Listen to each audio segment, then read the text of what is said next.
The state of Oregon is facing more lawsuits tied to a former doctor for the Oregon Youth Authority. The latest lawsuit involves 11 additional victims who allege sexual abuse as youth in the state custody at McLaren Youth Correctional Facility in Woodburn.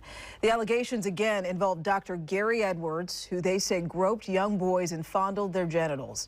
Dr. Edwards, who some staff and youth called Dr. Coldfingers, according to the lawsuit, worked for the Oregon Youth Authority for nearly 40 years.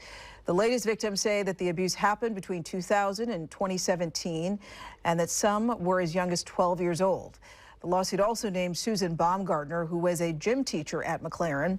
One of the victims alleges that they were abused by Baumgartner around 20 times, saying that she touched them inappropriately after gym class.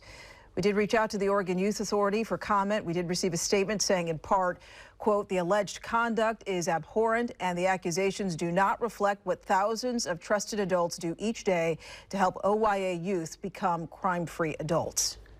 The principal